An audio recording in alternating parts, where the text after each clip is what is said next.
বন্ধুরা, আশা করি সবাই ভালো আছেন। তো বন্ধুরা, এখন যে ছবিটার বিষয়ে আমি কথা বলবো, তো সেই ছবিটার নাম হলো দিবানা, যেটা লিড চরিত্রে আমরা ঋষি কাপুর এবং দিব্যা ভারতীকে দেখতে পাই। বাট ছবিতে সাপোর্টিং ক্যারেক্টার হিসেবে অবশ্যই আমরা শাহরুখ খানকে দেখতে পাই।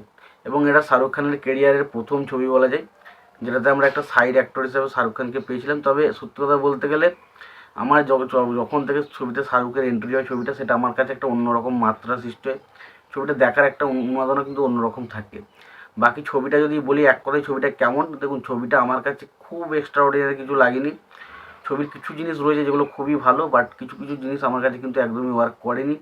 এবং ছবিটার প্রথম ফার্স্ট হাফ অনেকটা স্লো চলে। মানে ওই প্রেমের সিন, ওই ঋষি কাপুরের সাথে দিব্যা ভারতের প্রেমের সিনগুলো দেখাতে দেখাতে অনেকটা একটা টাইমের পর সেই জায়গাগুলো কিছুটা বোরিং লাগতে শুরু করে। তো ওভারঅল ছবিটা যদি আমাকে বলেন, আমি বলবো ছবিটা আমার কাছে ঠিকঠাক একটা ছবি লেগেছে। খুব এক্সট্রাঅর্ডিনারি ছবি কিছু না, এবং খুব যে ভালো ছবি এবং খুব যে খারাপ ছবি সেটাও কিন্তু না। ছবিটার মধ্যে ডেফিনেটলি কিছু জিনিস পজিটিভ রয়েছে, সেই বিষয় নিয়ে আলোচনা করব।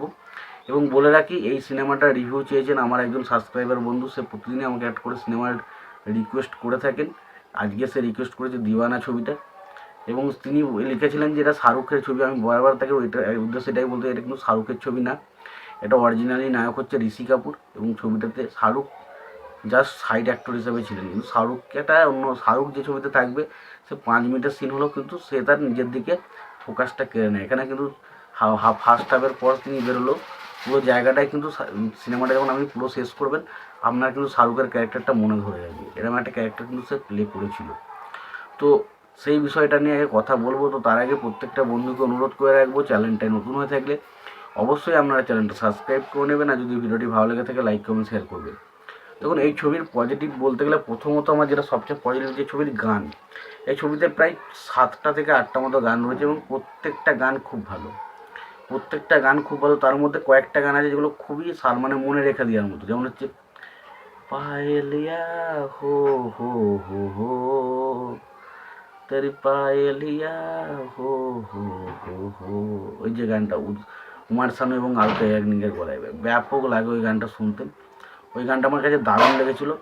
পাশাপাশি বিনোদ রাঠোর যে দুটো গান গিয়েছে ছবির মধ্যে, শ্রী দিবানি কি যে গানটা শাহরুখের সাথে, বা শাহরুখের এন্ট্রি ভাই দেখার মতো এন্ট্রি ছিল। এবং গানটা যেভাবে কই না কই চাইয়ে প্যার করনে वाला, ওই যে ওই গানটা, এবং বা লাস্ট মুহূর্তের গানটা, তেরে দিল তেরে দর্দ से दिल आबाद रहा, कुछ भूल गए कुछ याद रहा, বা বাকি सोचेंगे तुझे प्यार करते नहीं, বা বাকি যে রোম্যান্টিক ট্র্যাকগুলো রয়েছে। দেখুন গানগুলো প্রত্যেকটা গানই খুবই ভালো, এটা নয় যে কোনো গানকে বলা যাবে খারাপ, বাট আমার চোখে কিন্তু এই 3টে গান খুবই পছন্দের।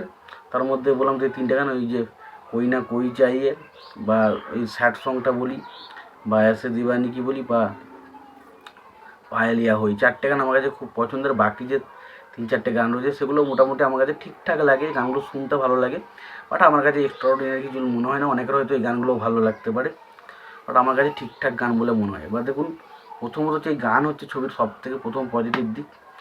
দ্বিতীয় হচ্ছে ছবির মধ্যে দেখুন শাহরুখের এন্ট্রি। এই ছবিতে শাহরুখের এন্ট্রি ভাই আলাদাই ছিল। যখন ওই শুরুতে এন্ট্রিটা দিয়ে কই না কই চাইয়ে প্যার করনে वाला, ওই যে এন্ট্রিটা, যখন ওই শাহরুখের ওই এন্ট্রিটা একটা সময় মানে যারা ইয়ং অডিয়েন্স ছিল সেই সময়কার, তাদের কাছে একটা অন্যরকম আলোড়ন সৃষ্টি করেছে। বাইক নিয়ে বেরোনো এবং ওই গানটা শুরু, ব্যাপক ব্যাপক ওই জায়গাটা ব্যাপক লাগে। এবং পাশাপাশি শাহরুখ ছবিতে যতক্ষণ শাহরুখের এন্ট্রিটা হয় জবে থেকে শুরুতে, সেই জায়গা থেকে ছবিটা কিন্তু দারুণভাবে পিক আপ নিতে শুরু করে। ছবিটা দেখতে হেভি লাগে। ছবিতে কিছু ইমোশনাল দৃশ্য রয়েছে যেগুলো কিন্তু বেশ মানে আপনাকে একটু কষ্ট দেবে। পাশাপাশি ছবির মধ্যে প্রচুর পরিমাণে প্রেমের অ্যাঙ্গেল রয়েছে, কিন্তু প্রেমের অ্যাঙ্গেলগুলো একটা টাইমের পর একঘেয়েমি হতে শুরু করে, দেখতে অনেকটা বোরিং লাগে। এবং লাস্ট মুহূর্তে ক্লাইম্যাক্সের সিনটা কিন্তু বেশ ভালো।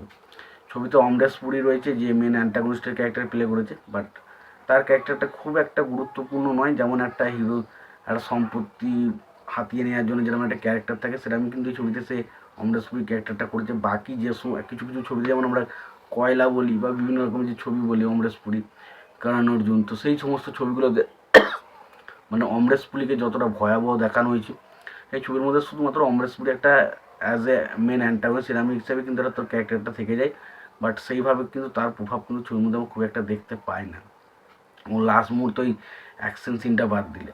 তো সত্যি কথা বলতে গেলে এই ছবিটা একটা ঠিকঠাক ছবি, খুব এক্সট্রা অর্ডিনারি কিছু ছবি না, এবার খুব যে খারাপ ছবি সেটা না, তবে দিব্যা ভারতীকে ছবিতে ব্যাপক লাগে, খুব সুন্দর, খুব কিউট লাগে মেয়েটাকে।